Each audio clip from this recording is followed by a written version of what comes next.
Hello, golfers. Happy New Year. Wishing you much happiness, good health, and a lot of great golf in 2021. As a golf science consultant to serious golfers, my goal going forward is to provide you with information that can help you improve your performance and reduce your injury risk. All my posts going forward will be dedicated to serious thinking golfers who appreciate science-based solutions to the various issues that golfers have. In my last post, I asked viewers to look at Phil Mickelson's end of backswing and end of finish positions for his famed chip shots to see how he might make an even more reliable stroke. I also mentioned that he was missing the forest or big picture for the trees or smaller details. Can you think of anything big picture that he might have missed? Please note that I am merely using him as an example to explain that, regardless of your skill level, you can always be better by reverse engineering good impact conditions, not by mimicking what the pros do. They get it right because they spend hours practicing to be able to time it right, not because their strokes are the most reliable based on what human joints are able to do.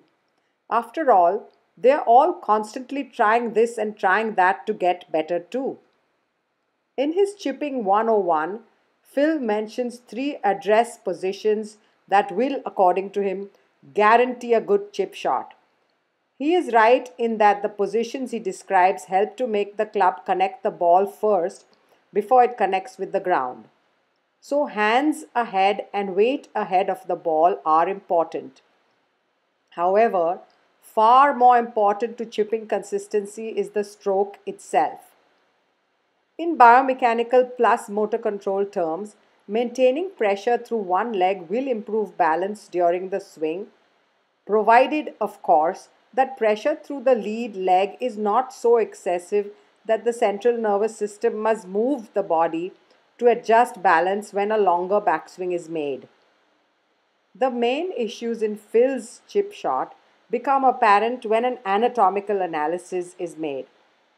One of his first backswing movements, look at the red lines, is the cocking of his wrists or radial deviation. That motion is always accompanied by the bending backwards or extension of the trail wrist, which also makes the trail forearm pronate, the blue lines, which in turn gets the trail shoulder into slight internal rotation. The trail shoulder's internal rotation is compounded by the rise of the trail side of the torso, as seen here as the yellow lines along the shoulders. Trail shoulder internal rotation makes it very difficult for the trail elbow to straighten easily, which then means the club is not easily delivered to the ball from an inside path.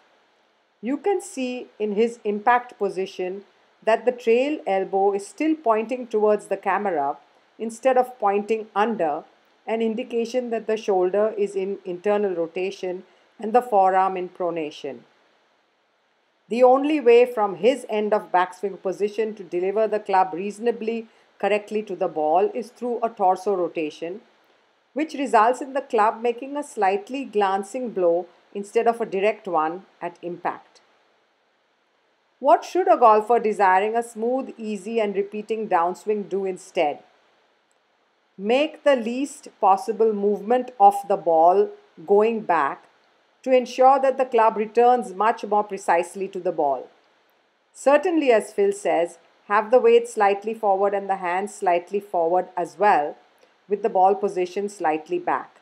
But in addition, you should move only the arms with no shoulder lift and drop and no torso rotation. Also, the trail arm, especially the elbow, should always be lower than the lead one during the backswing.